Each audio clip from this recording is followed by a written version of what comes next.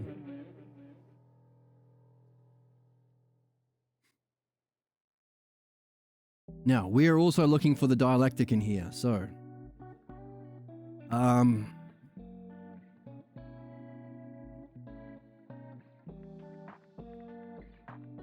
I suppose E is a state of mind.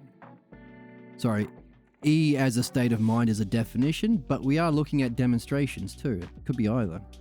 F, what are some key themes? That sounds like division, surfacing the key themes. And G... That's where you live, in the weirdo pool. You're going around doing that in the weirdo pool. That's you. All right. Okay, that's me. New ways of perceiving the past become apparent. I don't know, is that conclusion? Is that synthesis analysis? Next, the connection between the similarities of the past and present scenes.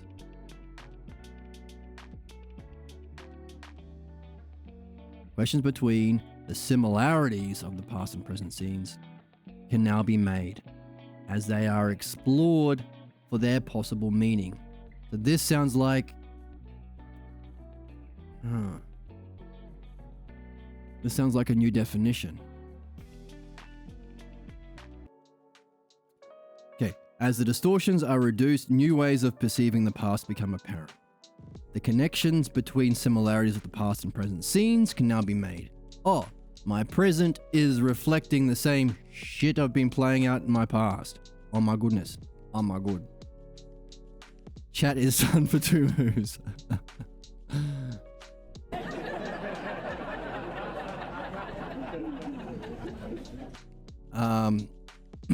These meanings can now be seen as solutions or, again, hypotheses. Oh.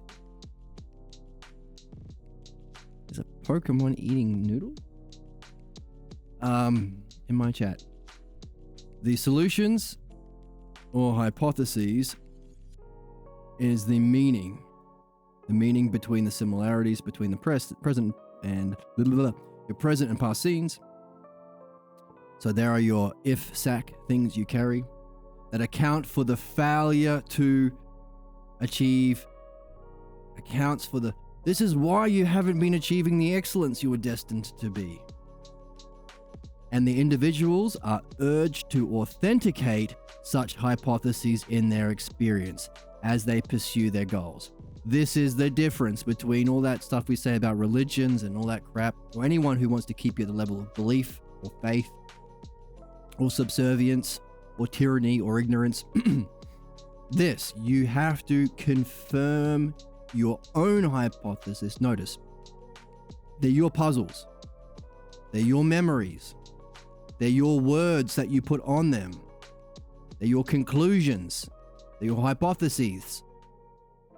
And it's your confirmation in your direct Too experience. stupid to understand, and also... Come on, Dennis. It's your confirmation in your own experience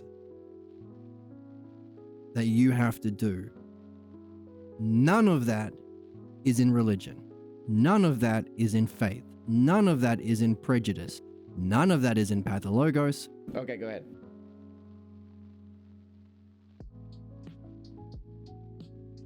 That's why we say our evolution is a development through cognitive functions. For you.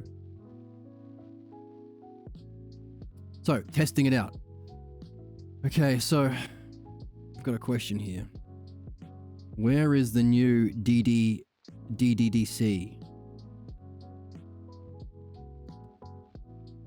See, I would say this I would be the testing it out would be the conclusion, the synthesis and analysis. In which case, this would be division. Yeah. Distortions are reduced. Yeah, that's a new way of defining, new way of functioning.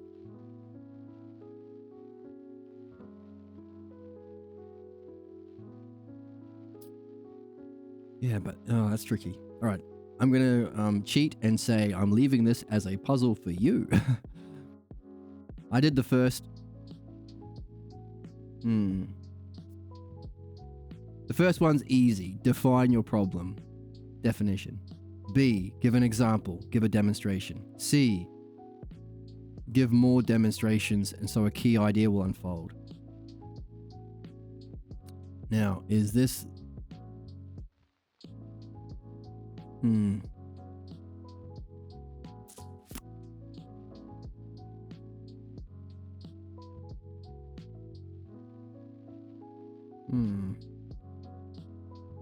Yeah, I think this is conclusion. Now we've got a new state of mind that becomes our object of inquiry. We also want to see this state of mind in our past. Now we want to see how it's... Yeah, see, that sounds like division, because here, when the past scenes are reviewed, the ideas and themes that function through the family roles begin to emerge.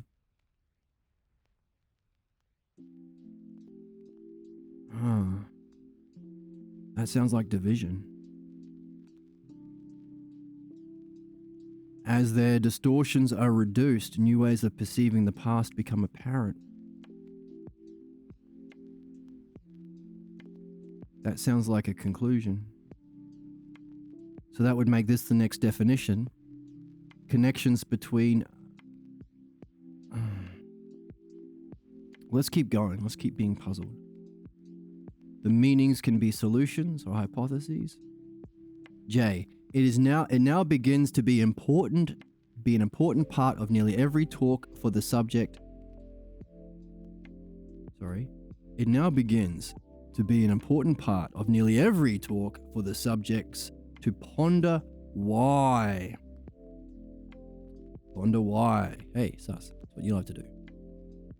I gotta go make breakfast. Have a good one. Philosophy Sensei. Itadakimasu.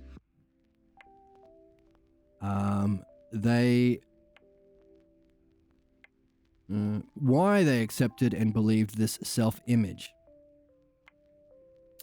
I see. There's a self-image that's tied to the state of mind. By their own reflections, they are brought to see that a false belief about themselves. So your own reflections, you are facilitating as a midwife. You're not giving them the answers. They are brought themselves to see that a false belief about themselves. Dun dun dun dun.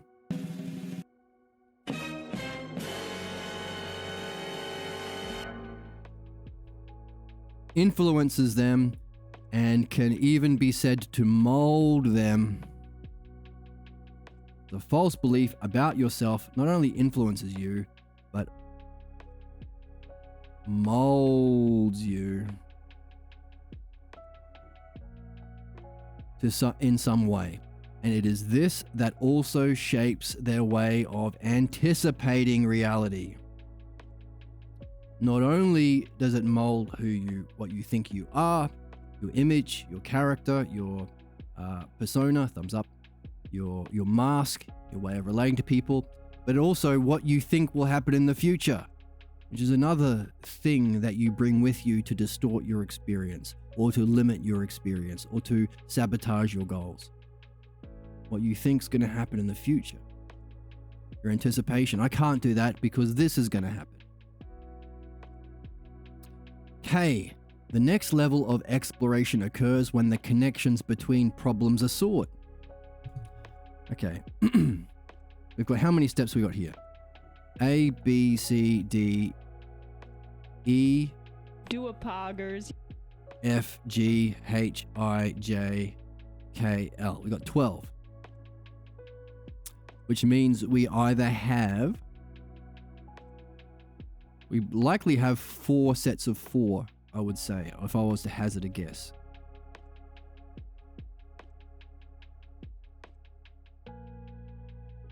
Wait. No. Wait. 3 sets of 4.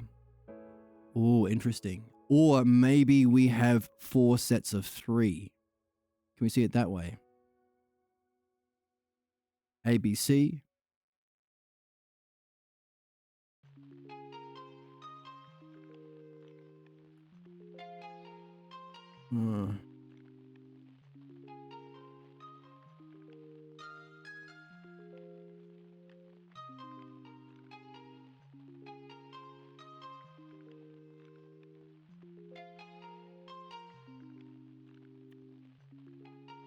Oh, I see. I see.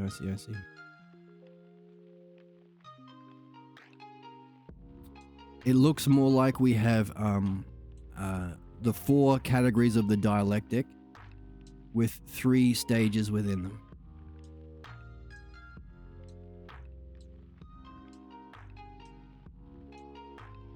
Which might mean we have to talk more about the dialectic. Alright, let's do that now. How much time do we have?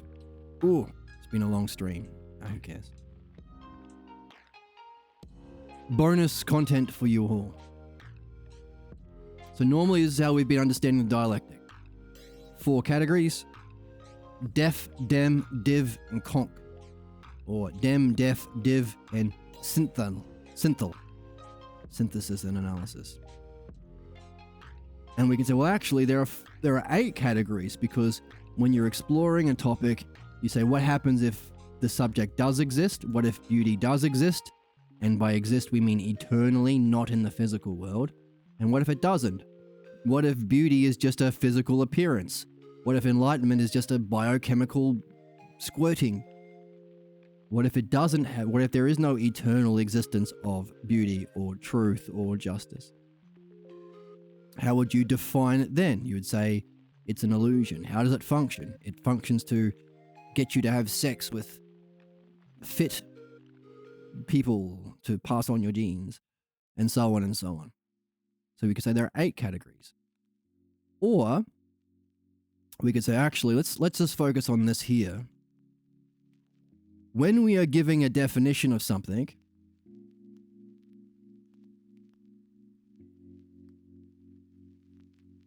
there are 3 things you can say about it. You can say what's true of it. You can say what you would never say about it, what you would never say of the subject. It's not what's untrue, it's what you would never say. And you could say also,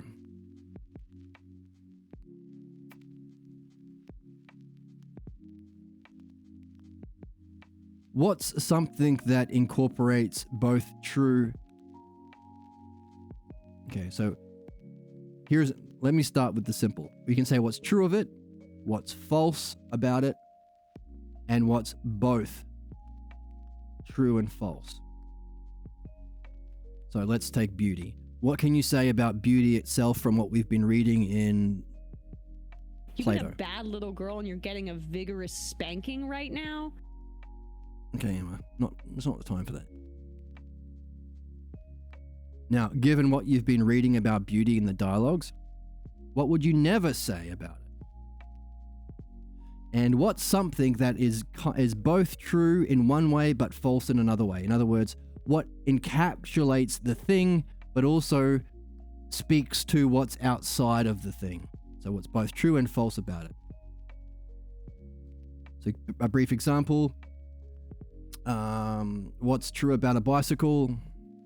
It has 2 wheels. What's false about it? Oh goodness. You would never say a bike is sentient. Okay. Sentience. It doesn't have a soul. The soul there flying around. Soul's a cyclops, by the way.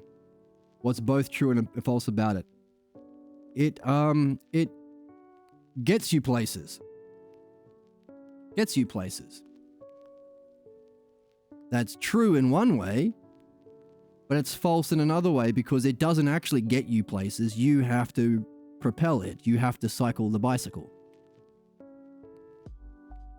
So see, in giving a definition of it, oh, actually, that's kind of how it functions. Yeah, so we don't want that.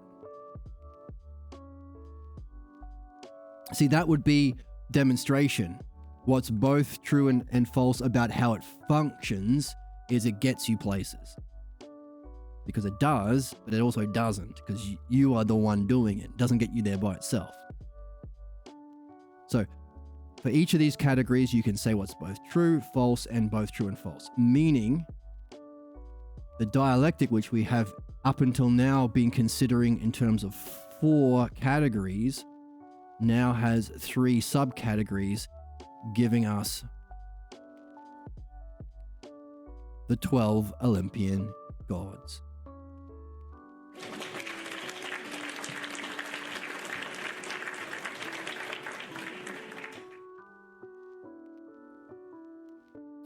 The 12 Olympian gods, we're not talking about the way that any old idiot writes stories about Zeus, which is funny because that's the way how we study mythology in school.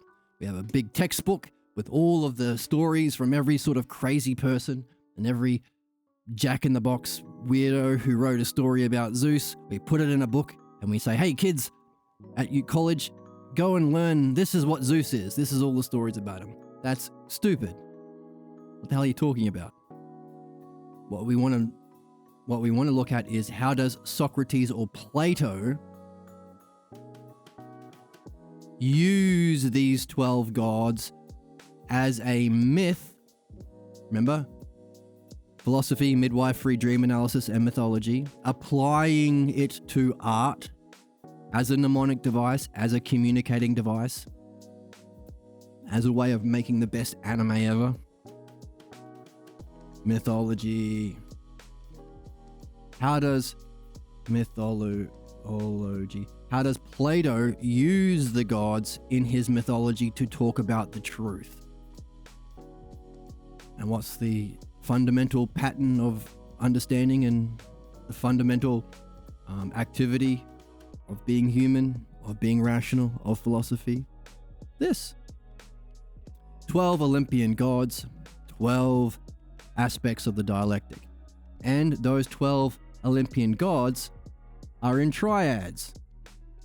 Today we were talking about the anagogic triad of Aphrodite, Apollo, and Hermes. Oh my god, I'm just scribbling over everything. Let's make some space over here. Actually, I might keep this. I'll probably refer to this later as we go. Which means it can't be in red, because red's my point making color. We'll put it in green.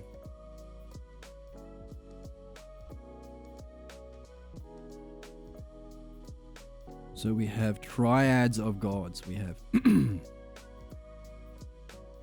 not going to go through all of them right now, but we'll talk about the one that's most important. Oh, I better not talk about them. See? We'll talk about the one that's most interesting to us, which is the anagogic or upward moving triad, which has Apollo, who is the archer whose arrows try to hit the mark. So when we miss the mark, we're not sinning. We just need to do more Apolloing.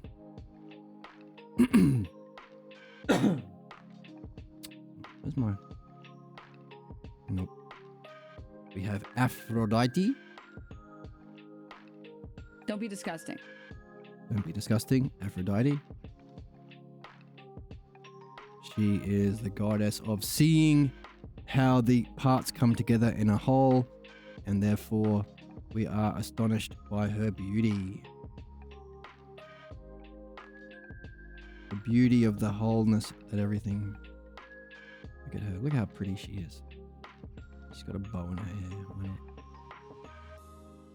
There we go. So pretty. Got some nice jugs.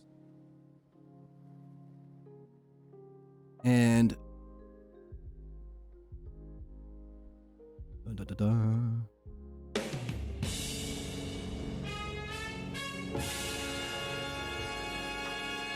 They come together to the hyparxis, or their fullest flowering, or their greatest use is the god Hermes, not the weird lobster man from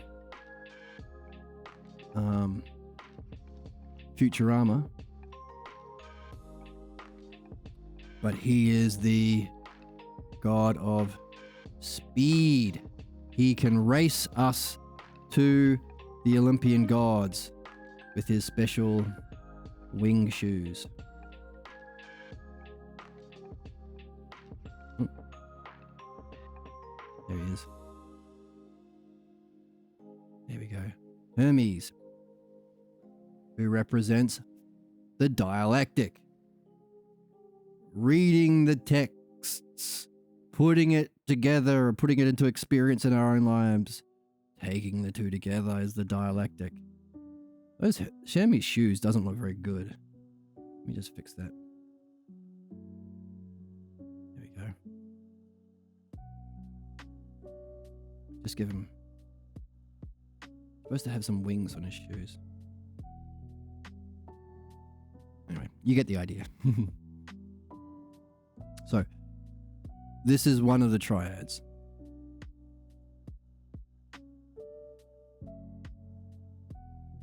So what? Well, so we have 4 stages in the dialectic of philosophical midwife. Sorry, we have 12 stages in philosophical midwifery. So one hypothesis that I'm carrying, again, what am I doing? I'm getting the right opinions from the text. Pierre, the master of this, said these are the 12 stages of philosophical midwifery. Right opinions. I'm taking those right opinions and I'm trying to arrange them as best I can according to the structure of understanding the dialectic. Right opinion to understanding. Then what? Then I take these hypotheses. I've got a hypothesis now. Goes into my hypothesis sack. I take it with me in my adventure.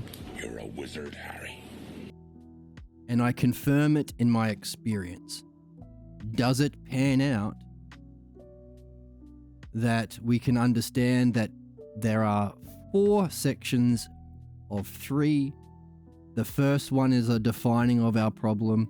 The second one is the demonstration of our problem. The third one is the tracing of our problem back through our past. And the fourth is what we need to do to conclude about our problems. And as we read, if we conclude, we can remove the distortions that are affecting our life in a negative manner. That's a hypothesis. Don't know yet. We're going to have to keep reading.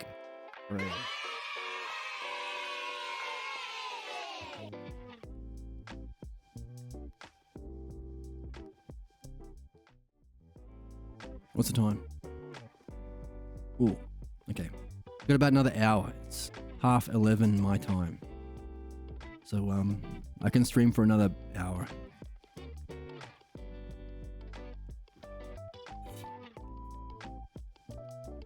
Might as well.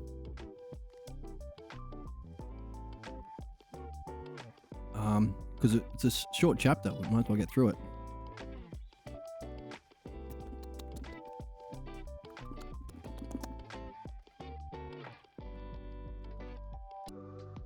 One, 2, 3, and 4 is the start of 1, 2, 3. 1, so D, E, F. So 4, if my hypothesis is true, would be the conclusion of that triad and the start of the new definition. I sent some people over your way. Ooh, we'll have new members in our chat and followers on Discord. Holes, the better. The more, that's the most appropriate time the sound drop has dropped. The more holes, the better. Great. Well said, Emma, from the Majority Report. DEF. G. As their distortions are reduced, a new way of perceiving the past becomes apparent. So now we have a new perception of the past as the conclusion of this triad. Wait. DEF. Come on, man. Yes, as the conclusion of the... Wait a minute.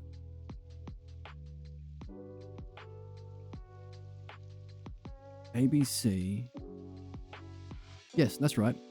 As the so it's ABC and DEF. G is a new way of perceiving the past, which is the conclusion of the previous triad, but also a new definition that we can work on now that you see the past in the new way. Oh, and by the way, this is also a principle of learning as well. The stages of development that we go through, you can say, are different stages of ousia. New ways of reflecting on yourself. So for example, let's use dream analysis as an example. Simply reflecting on your dreams is a new way of reflection that most people haven't done, a higher way of reflection. Reflecting on yourself is the principle of ousia, so you can start. But then after you realize that there is a connection between your dream and your everyday world, now you're reflecting on yourself and your mind in a new way. That's the next level of ousia. That can signify you're ready for a deeper level of dream analysis. Poor. Okay. He better not. And so, right. And then, so the principle is each. Is this chat full of dumb cunts? No. Although one of them is leaving. But you're going to shine in your own light. I know you'll get more people, and more people will be astounded by your wisdom. I know these things. Take care. No, I don't know these things.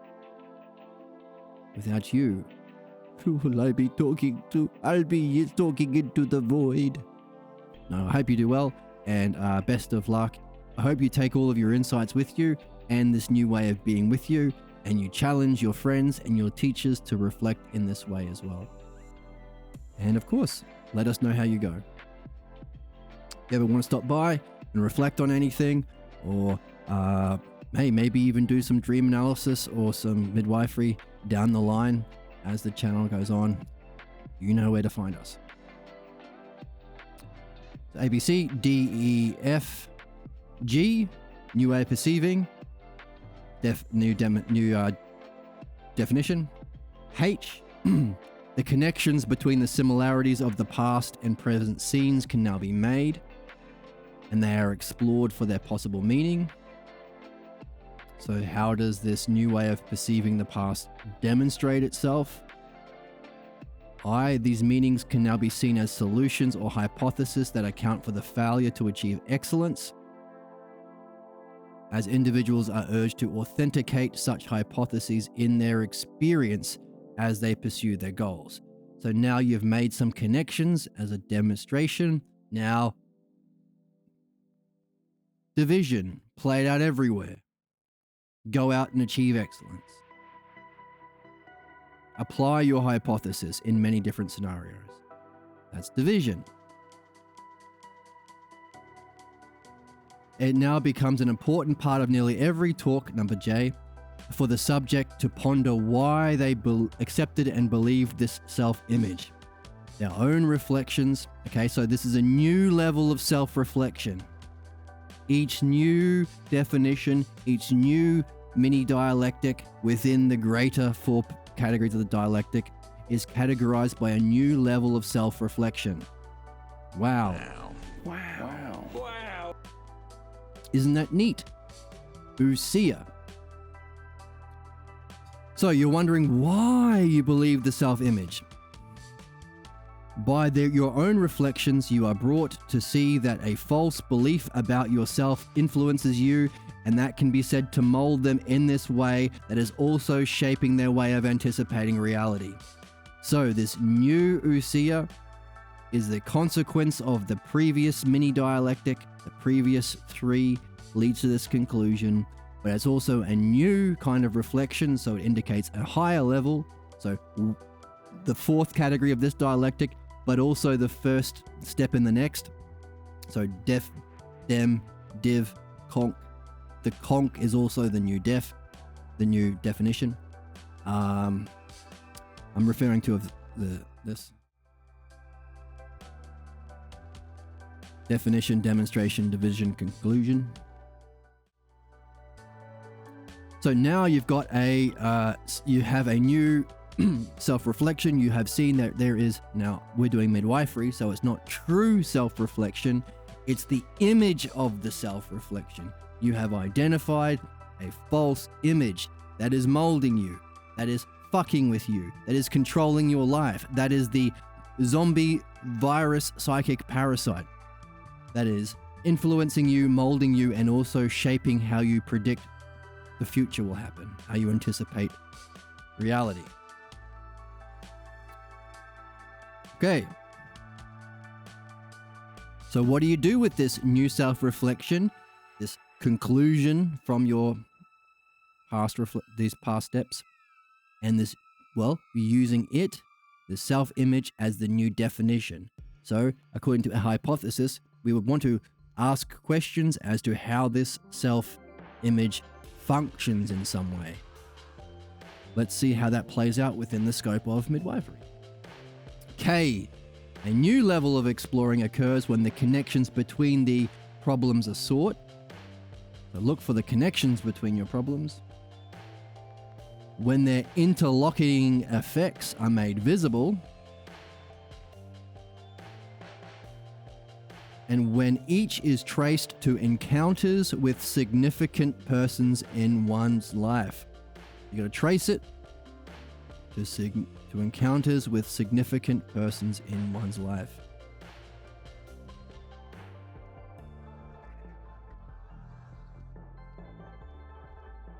Is this how your self-image functions, demonstrates itself?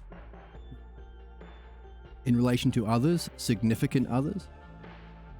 Sounds like demonstration to me.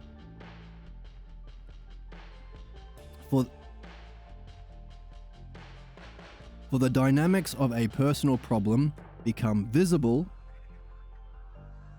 Becoming visible. That's a mark of demonstration.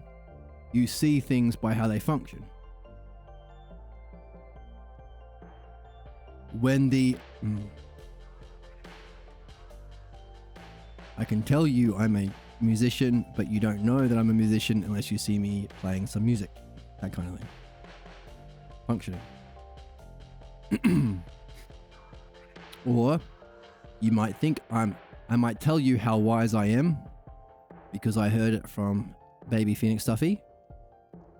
But unless you see me, how do you know I'm wise? Well, you listen to this chatter who says that I'm wise and then leaves forever. Too stupid to understand and also refusing to understand. I'm joking, of course.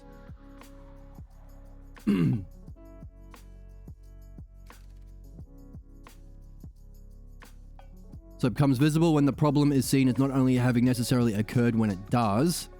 I've been a bad little girl. Okay. Not only... Can't you just engage with anything in a way that's like meaningful ever? It's just boring, I think, is the problem. I'm just bored of it. Told, Emma. It's seen as not only necessarily occurring when it does, it had to have occurred when it does. Jesus.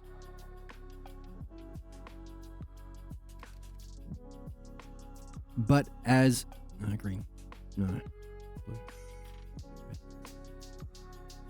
But as having a force that shapes the dialogue session itself. Now, this is the second time we've been able to reflect on the same issue we're uncovering manifesting itself within midwifery itself. Second time, K and D.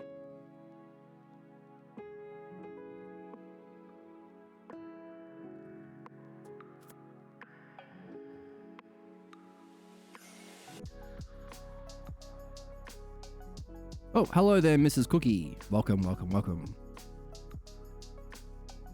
So this is the second time that we have seen the very issues that are our problem.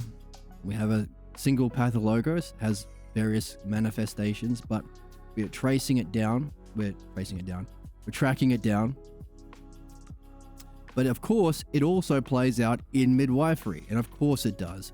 Philosophical midwifery, the activity of going through the steps of the dialectic to discover, understand, conclude, test, and then remove or dissolve the cause of your problems in your life is the most meaningful activity. So, of course, your problems will surface during it. K is the second time we can reflect not only on our problems, but what we're doing right now. In the activity of philosophical midwifery, your problem has a force that shapes the dialogue itself. Oh, you're one of Sus's friends. Cool. Yeah, welcome. We are on this channel. We do 3 things. We read Socrates to understand how we can move from lower cognitive functions like image thinking, prejudices, understand what understanding is, apply that understanding to understand ourself and reality, use that as a way of progressing through cognitive functions to even higher cognitive functions, which can awaken different perceptions of reality or perceptions of greater wholes, till ultimately you can know the nature of reality eternally, and beyond that, the self, which is the goal of philosophy, to know the true nature of the self, which is beyond even experience. But you will have blocks because you are humans. You are a human. The activity of uncovering, surfacing the blocks to your most significant goals is philosophical midwifery. So what we're doing now is we're learning how the same dialectic, the same structure of thinking, the same structure of asking questions, the same structure of dialoguing in a beneficial way that we use to climb reason or logos, the intelligible, understandable nature of reality, that same art can be applied not only to reaching the truth, but to removing what's false. You can't simultaneously hold a false belief about yourself as being inadequate or less or not good enough and realize that you are the first cause of everything. You are beyond even the divine. Even the divine has a selfhood, or even ultimate reality is experienced by something. That something is the self. So you can't have both. You can't realize the self is the highest, most noblest, most profound idea, and also think it's rubbish. You have to sacrifice one. We always sacrifice the true, because our false images of ourselves are so powerful and significant and control our lives and shape our lives and mold our character and cause us to anticipate what we think is going to happen, cause us to self-sabotage. It is the most powerful force, our false image of ourselves. Therefore, the most important activity we can do as a human being is surface that, because it's the cause of our repeating cycles of failure, our self-sabotage, the cause of our injustice we inflict on ourselves, the cause of the injustice we inflict on others. But it's the same art. It's the same structure. It's the same map, the dialectic. So you could say philosophical midwifery is going from sickness to health by understanding the nature of human problems and mastering this art. Going from health to excellence is philosophy proper. And there ain't no one doing it, because you can only do proper philosophy if you have the Balboa translation, because it's the only translation with the real words in there. All other translations of Socrates that you learn at college are garbage. But also, the guide that we have to doing these two things is our dreams, our dream master. But your dreams are not literal. They're metaphors, there are similes, there is a drama, there's a structure you have to unpack. Analogically, the unpacking of your dreams is the same dialectic. So we do that. We do philosophy, midwifery, that's what we're doing now, and dream analysis on this channel. So it's a little bit of a quick rundown for you. I hope it wasn't too confusing. What do you say, Aaron Brown? Okay, go ahead. That's where you live, in the weirdo pool. You're going around doing that in the weirdo pool. That's you. So some people say that we are in the weirdo pool because that makes us weird. But it's also the quest of man.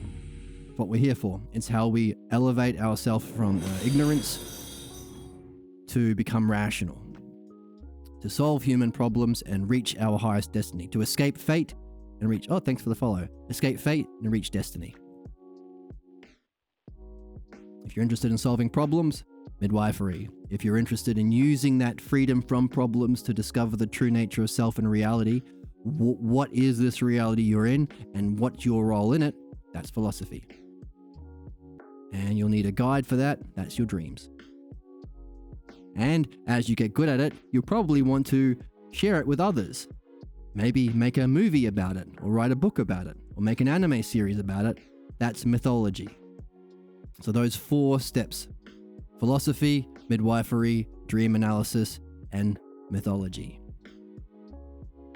can be understood as the method of learning, but also the spiritual method. So you don't have to pick favorites.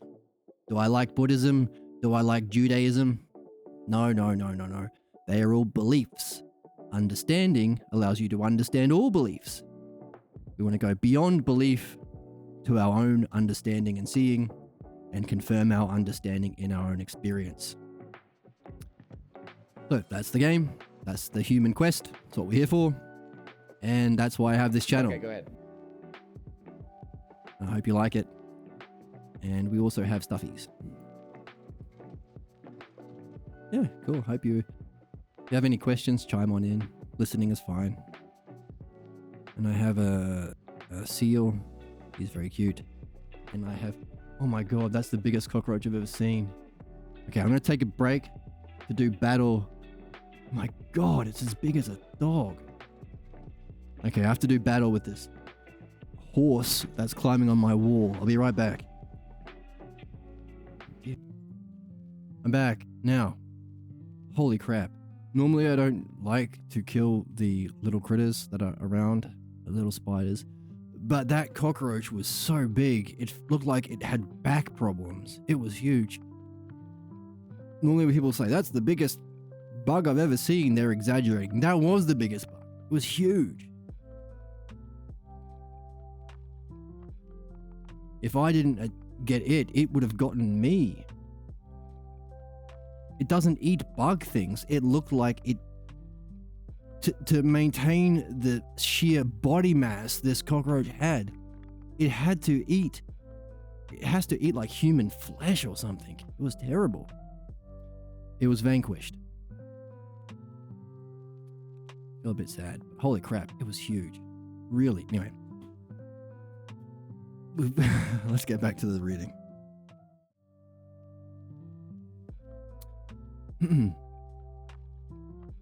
So, A, B, C, D, E, F. Let's highlight the start of each new triad. A, B, C, D, E, F. If you don't understand this, you're either being intentionally obtuse because you want to be mad at something and you just don't know what you're supposed to be mad at, so you are the NPC chip meme, or you're really stupid. Let's be fair, Denims. This is hard work. This is hard stuff to to understand. So let's give people a little bit of leeway. G, okay, the distortions are reduced, so we have a new way of perceiving. We use that to see. We use that new level of perception to this is it.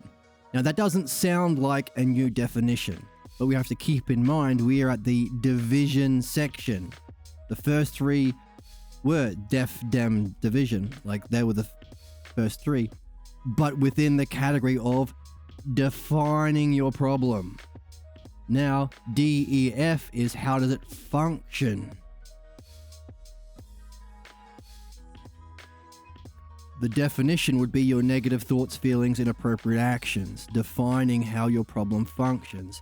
E, the demonstration of how your problem functions.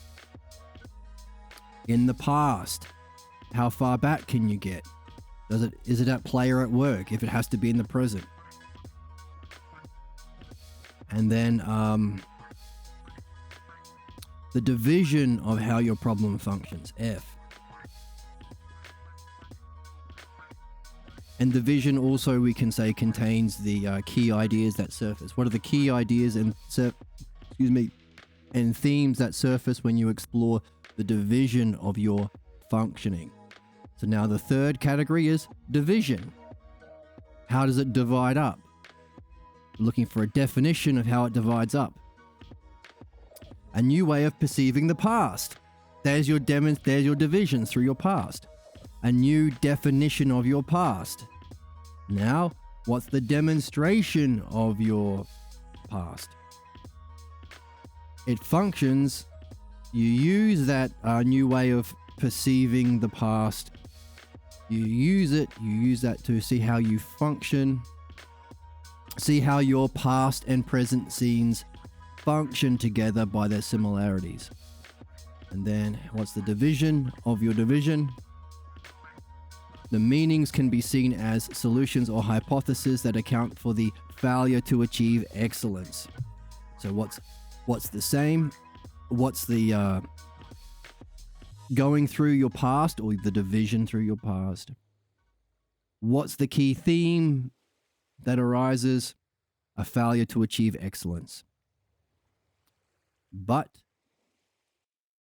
you can come to a conclusion. So division also, you have to create that conclusion or that synthesis. Come to a want is to Emma, it's not time to talk about what feminists want. Come to a conclusion or a solution or a hypothesis about how it's functioned through your past. When you have pursued your most meaningful goals, you failed to achieve excellence, and you go out and you test that in your own experience. So now we need the conclusion, or the synthesis analysis, the conclusion stage of the dialectic. Give a definition of that. The conclusion. From all of these divisions, come to a conclusion. The conclusion is, I have accepted and believed a self-image. And I am wondering now why I have believed that self-image, that false belief about myself, which is that which molds and influences and shapes my anticipation of reality. So how does that false image that does that function? Or how do we function with this new conclusion? We make connections between the problems. We see their interlocking effects. We make that visible. That's what we do with our new conclusion, that we have seen that there's an underlying false belief that underlines all of this that we wouldn't have seen had we not gone through this extended dialectic. Same issue in philosophy. Same issue with dream analysis. You wouldn't have seen the message that your dreams are telling you if you had not gone through the extended dialectic called dream analysis. We trace it back to how it functioned with significant people in our lives. It's made visible. Demonstrations make things visible. Functioning makes it visible. Isn't this fucking neat? So fucking cool. When the problems are seen as not only necessarily occurring when they did, of course you had your problems. Given this false belief about yourself, you cannot ever be punished or blamed, and it's not sin. It's a fantastic providential, rational reason and meaning for you to have your problems. It's absolutely necessary that your problems occur the way they do. That's why you can't even begin to play this game if you still believe in punishment or hurting people or sin or any of that fucking horseshit. Right? No blame game here, buddy, if you want to be rational. Now, barbarians presume their ignorance is right, and it's not. They're always wrong, and they try and inflict violence on others by justifying it by misusing language. It was right, but really, they're just playing out their same barbaric injustice of their pathologos that they suffered on others. So we want to get out of that shit as a human race, and also as individuals. Remember, individuals, family, groups, society or politics, and ultimately metaphysics can be influenced by our pathologos. That's why this game is the movement from barbarianism and savagery and injustice to being human, being rational, and justice. Hooray. I've been a bad little girl. I'm cute. Like, it's cutie pie. So, not only did it happen in the past necessarily because of how because of certain encounters with significant people in your past, but it also is coming up in this conversation, pal. Not pal, that seems mean. Friend? Buddy? Chum? Look, it's shaped the dialogue session itself. For the problem must play itself out. It must play itself out.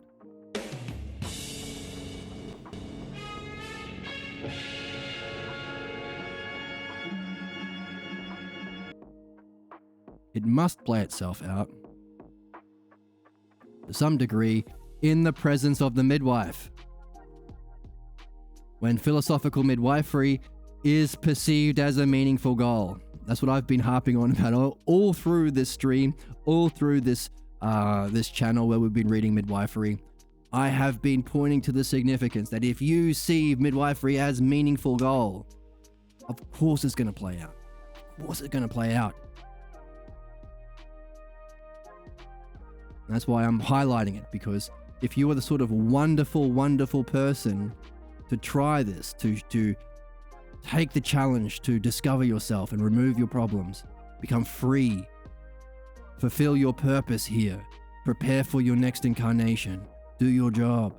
Can't you just engage with anything in a way that's like meaningful ever? Like, it's Yes. boring, I think, is the problem. I'm just bored of it.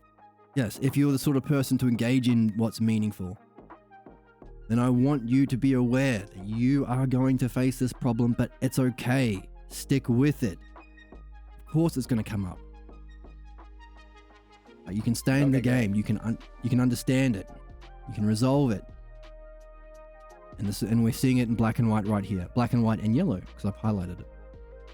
When midwifery itself is perceived as a meaningful goal, and it is, of course it's going to play out. That's K. So one more. This would be the final conclusion of the conclusion. Finally, there are those who recognize that they're more mature. That's a big word. Remember, this is the word that goes all the way back to the beginning of chapter 1. What was Pierre's question when he was fighting the Nazis? And you realize that he's just repeating the same shit that the Romans did thousands of years ago. Hundreds, thousands, something. He realized No one seems to be learning or growing or addressing actual problems. why can we be mature and rational for many other things as a human species, but so goddamn immature and irrational when it comes to ourselves? Such that we are fighting Nazis in the 30s or whatever, World War II, the same like he was literally walking down the Roman road fighting the Nazis in World War II, that the Romans walked down hundreds of years ago fighting the barbarians, or thousands of years ago, fighting the barbarians back then. And to this day, we still have a Nazi or fascist problem. Fascist and capitalist go hand in hand. They're both kinds of fascism. We haven't become mature. Why do I want to walk around? Why are the people sleeping on the street when there are empty houses? Why are people starving when there is a billionaire with 8 yachts across the street, across the lake across from my house? It's fucking stupid. Why is Australia selling or giving away all of our natural resources to billionaire capitalists overseas who don't pay taxes and charge us for our own resources, the greatest fucking energy costs of any country in the world? Why? Why is it so important to appease some tyrant than everyone else? This is why.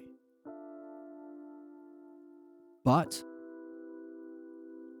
we can become mature and rational. That was the opening puzzle and problem in chapter 1. Why are we not mature and rational when it comes to ourselves? Here we go. Number L, the last stage, stage 12 of the dialectic of midwifery. Finally, there are those who recognize that their more mature and significant goals are suprapersonal, not about your own personal wealth or resources or manipulating other human beings to get them to do shit for you. As every business bro, and oligarch, and capitalist, and fascist thinks life is about. So the more mature and significant goals, let's highlight mature and blue, are suprapersonal. The mind that we are discovering is everyone's mind. The self that we're discovering is the one self. We are all that self. And I find that very entertaining. And it's very entertaining for Arun. Suprapersonal. The same mind. The same self. Hey, it's not a personal belief or a personal religion or a personal opinion or a personal cult belief or a personal prejudice. Understanding is universal.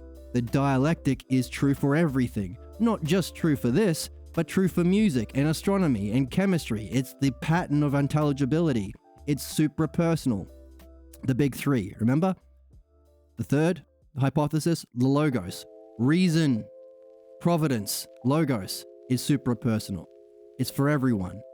Everyone has a dream master. Everyone is being communicated to by a profound intelligence in the most personally significant, with meaningful, precise for your level of development, caring, providential way. Suprapersonal, the logos and care, or logos and providence. Mind, we are all the same mind, different configurations, there's a special word, configurations, I can't remember what it is. Sounds like configurations, but it's different. Conflagrations? Anyway, we're all different configurations of the same intelligence or mind seeking to return to know itself. Which is why Usia, every different level of Usia indicates a different transitional point within these 12 steps of the dialectic. Let's have a look. Hey, you have a problem? A. State it. Definition. How does it function? B. C. Is there a key idea that unfolds? Now, the conclusion is a new level of reflection when you realize that the actual cause of your problems isn't what you thought in A, but you have reflected on yourself in a new way, a new kind of usia, and realize that it's actually these negative thoughts, feelings, and inappropriate actions tied to a state of mind. Every transition from one section of the dialectic is marked by a new kind of ousia or Too stupid to self-reflection. understand, and also Denims, come on, not now. That ousia, or mind turning about upon itself, that marks each level of our development as a human being and progression through midwifery, the greatest of all activities, the most significant of all activities, is beyond you. It's everyone. It's mind. It's suprapersonal. So the logos and dialectic, providence, ousia or mind, we're and getting the engaged in self. dishonesty. Quiet. I shouldn't say quiet. She can always talk. She's always right about everything. The highest level, the self, is the same self. Suprapersonal. Notice, these are the three hypotheses of Parmenides that have the self and that have the self in it. Except for the top one, which is kind of, yeah. They're the three ones of the self. Where we are at a society is the fourth hypothesis. There are 9, by the way. Groupthink, the pathologos, marks our stage of development. So, there are those who, having gone through these 12 stages, gone through these 4 stages of new awakenings of ousia, which, as we read in the previous chapter, might correspond to the 4 stages of cognitive functioning that we developed through in the actual teaching analogy, the actual Dharma successorship, the actual learning process.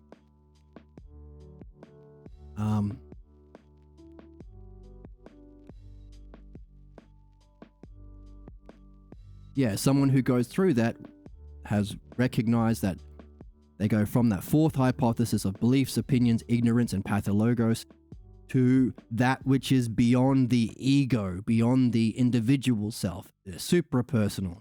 The logos that we are mastering is suprapersonal. The ousia that we are engaging in to know reality and to evolve is suprapersonal, and the self is suprapersonal. It's the most immediate, it is the most immediate and personal, but it's the most transcendent and profound at the same time. Just as the mind, as we read in the opening of chapter 2, has a level of, has a scope and what we call it, it's all pervasive, but it acts with the most precision to send providence to us through the logos. So that's what we are awakening to in number L. We are freeing ourselves from the binds, the chains of the 4th hypothesis, groupthink, ego think, blind loyalty to clan identification, negative individual self-image, diminishing the self, mind, and logos, all that fucking horseshit. We're evolving out of that to that which is suprapersonal. The logos, mind, self. Which is maturity.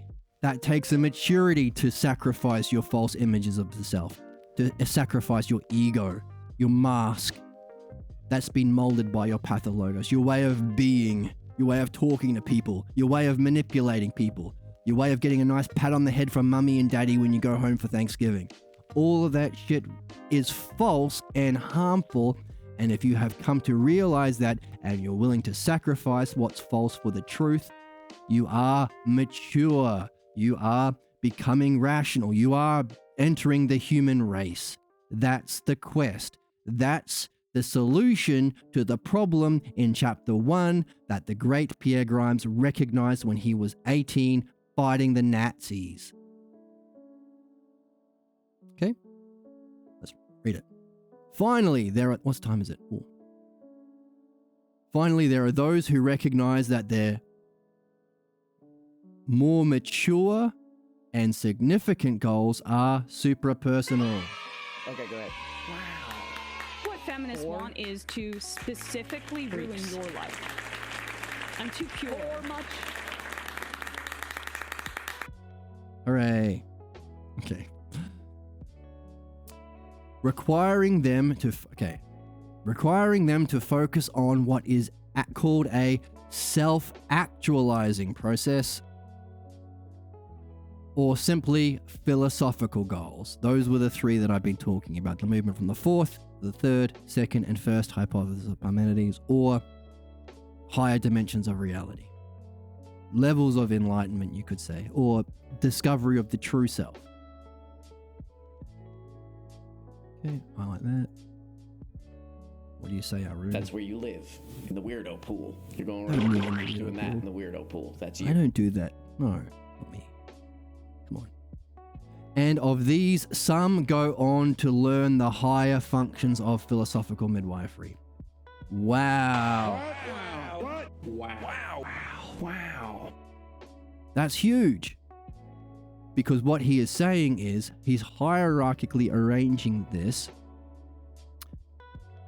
Those who complete this, the first level of development is freeing yourself from the ego, the false image of the self.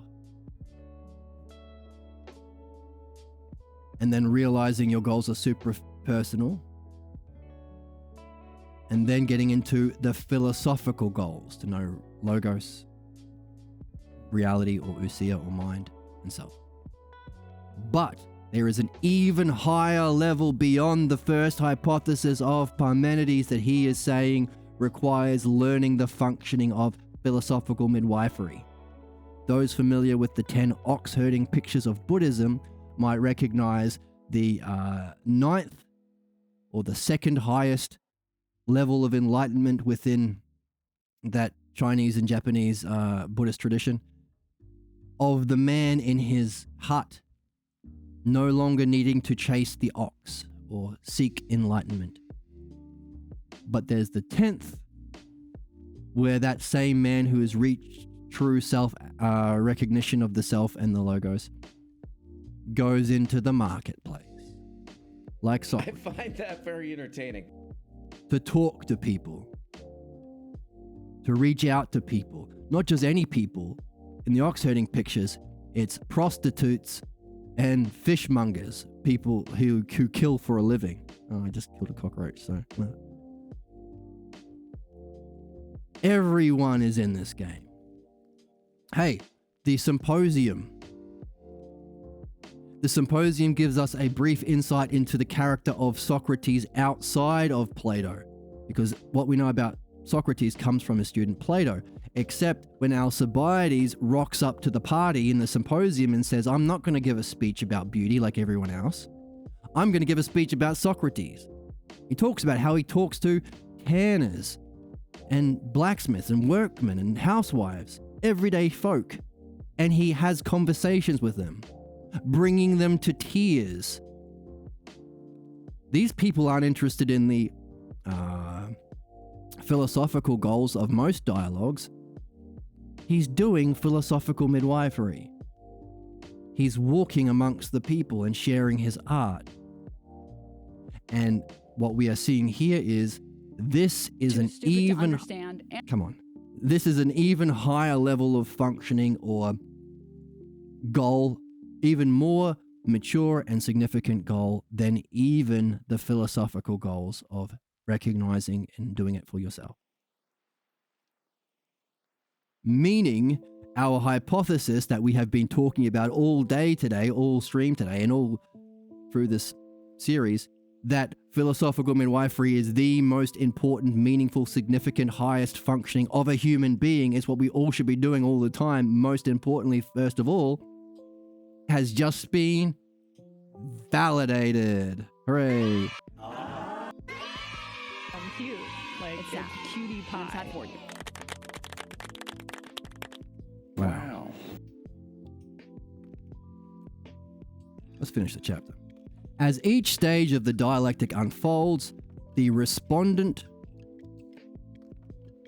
the one responding, proceeds through a range of states of mind that include puzzlement, Wow. doubt, Wow. confusion, Wow. fear, Wow. surprise, Wow. and wonder. Wow. Puzzled. I don't really know about this. Oh, I don't know if I can do it. Oh, I'm so confused. What if I, wow, I really can. What does it mean that I got through the whole thing? These questions that probe through these states are, to some extent, formal. Some extent.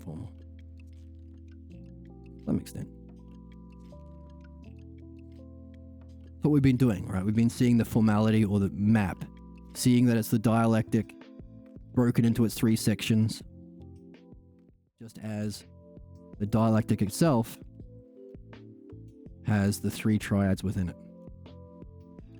And let's put it on the board actually.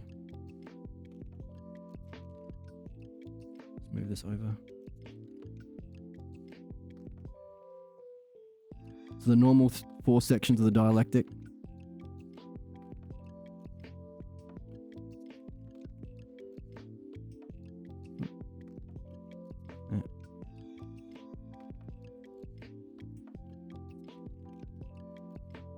Times 3, which was in each of them, define beauty or define a bike. Well, you can say what's true about it, what's false about it, and what's both true and false about it. Which means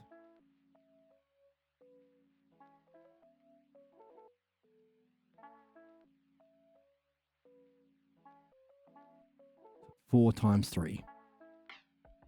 I can't walk and chew gum at the same time. I believe in you. I believe you can do anything. Look at this. True, false, and both true and false. Which is 4 categories of the dialectic times 3 subdivisions or 3 triads like this one. And we just went through how those also are reflected in the steps of philosophical midwifery. Good for us. Hooray.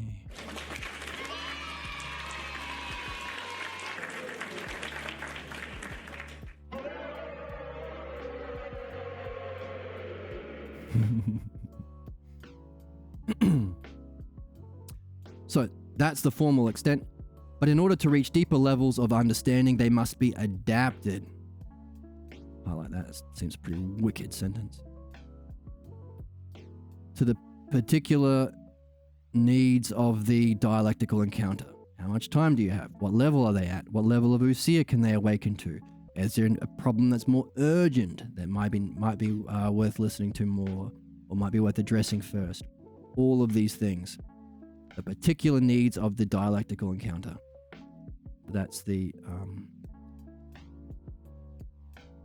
don't know what you call it, the intuition, the artistry, the adaptability of it.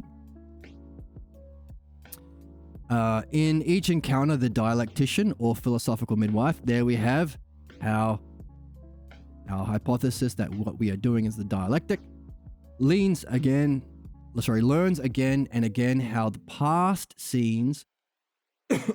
So we are learning again and again. Even as the midwife, we're learning how past scenes generate beliefs. Boo.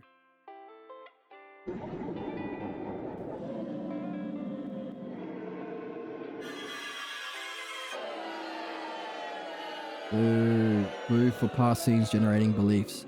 We don't like beliefs. We want right opinion, understanding, knowledge. And how understanding, what does understanding do?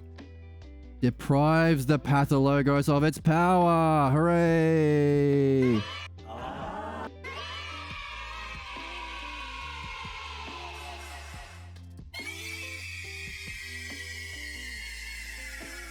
Hooray! So how do we solve human problems? Dun dun dun dun! Understanding! Hooray! Talking about a bunch of slop. Understanding.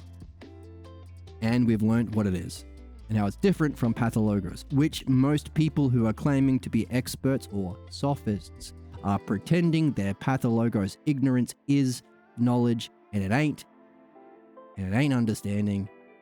What we went through was the movement from right opinions from the text to understanding by applying the dialectic, looking for questions, looking for the structure, carrying it as a hypothesis, and testing it in experience. Understanding. The cycle of inquiry, so there's a cycle of inquiry, reflecting on our problems, and authenticating an experience, the thing you can't get with belief, is the process that brings to birth those beliefs that can be judged as true or rejected as false. So that's where the whole analogy of the midwife comes from. You're giving birth to babies, and you are judging whether it is a healthy baby or it is a sick baby that can't survive. A problem is like aborted, we would say. A problem is like a multifaceted diamond. Woof. I find that very entertaining. Well, it's in the book. And cannot be eliminated until all its facets are explored. That's interesting. And seen for what they contribute to the whole. Okay, you can't get rid of the whole thing unless you see all of its parts. And see how its parts contribute or fit together as the whole. Therefore, the number of talks required to eliminate a problem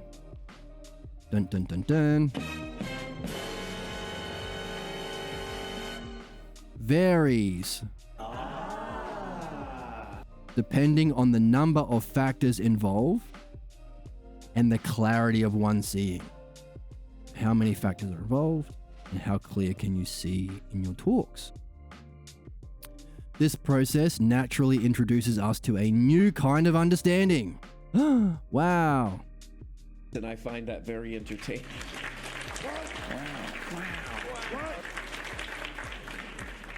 And reasoning. This process naturally introduces us. This is the natural introduction to a new way of understanding. So it's not Jed barking at you, hey, don't do beliefs, do understanding. Here's how it goes. No, you can discover it for yourself in this process. Which is freeing us from what we formerly kept. We're freeing us from what formerly, oh my God, listen to this. This process naturally introduces us to a new kind of understanding and reasoning. Freeing us from what formerly kept us a shadow of what we are. Don't be a shadow, be yourself. Wow. And since this process is in the Socratic tradition, it deserves the name of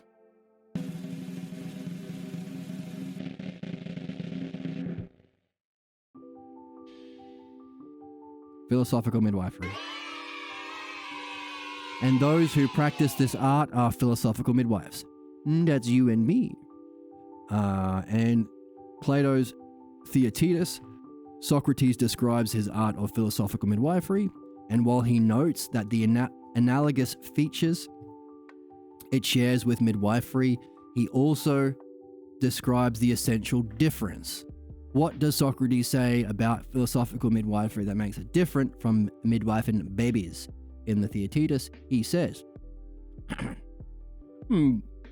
But the greatest thing about my art is this, that it can test in every way whether the mind of the young man is bringing forth a mere image and impostor or a real and genuine offspring. Ooh.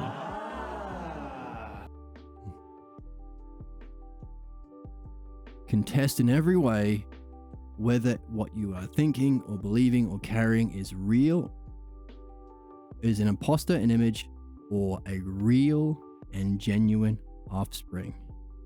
Can't you just engage with anything? Okay. The more holes, the better. All right. Parmenides of Elea Oh, that's the guy I've been talking about, Parmenides, who has the hypotheses. We've read the introduction and the first hypothesis together. Check it out on YouTube. Link below. Parmenides was said to have functioned in this way, according to Proclus, when he helped Socrates rid himself of false ideas. So, Socrates was a midwife, obviously. Parmenides was too. Probably a lot of these chaps running around back then. Meaning, what we are doing is reawakening, rediscovering our intellectual and spiritual heritage. It's ours. It's our golden age of history. It's our golden age of culture. It's our birthright. It's the reason we're here. We are reawakening to our culture, our what is owed to us, our inheritance. That of Socrates and Parmenides, and that of the art of the philosophical midwife.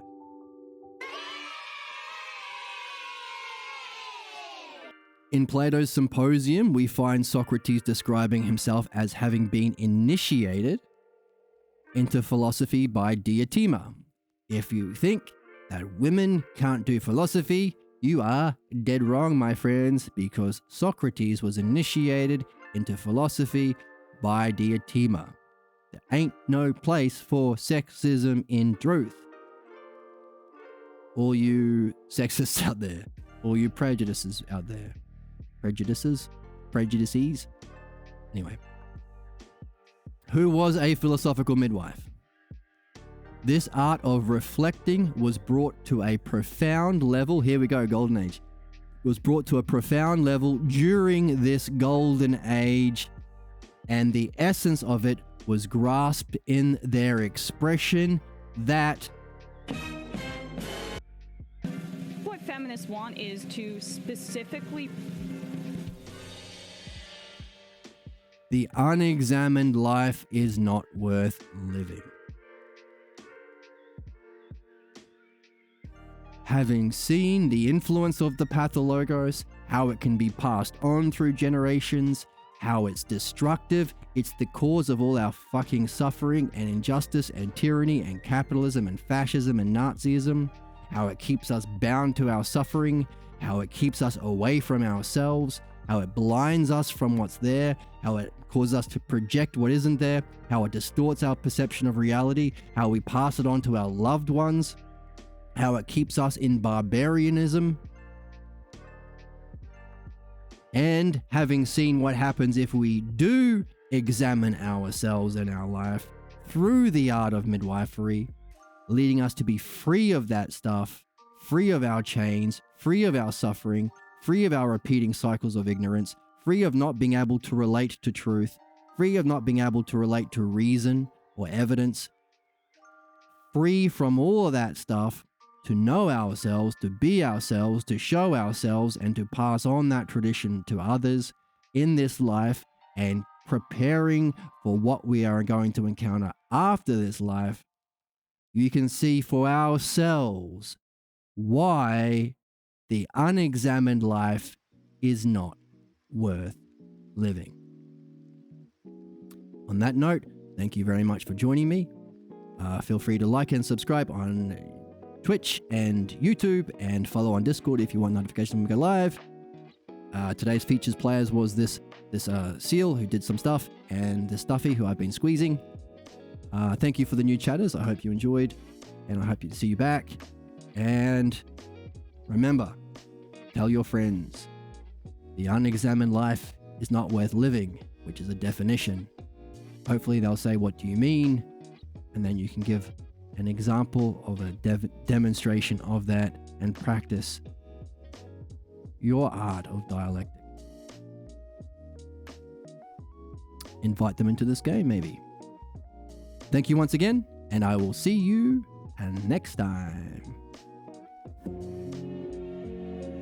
Bye.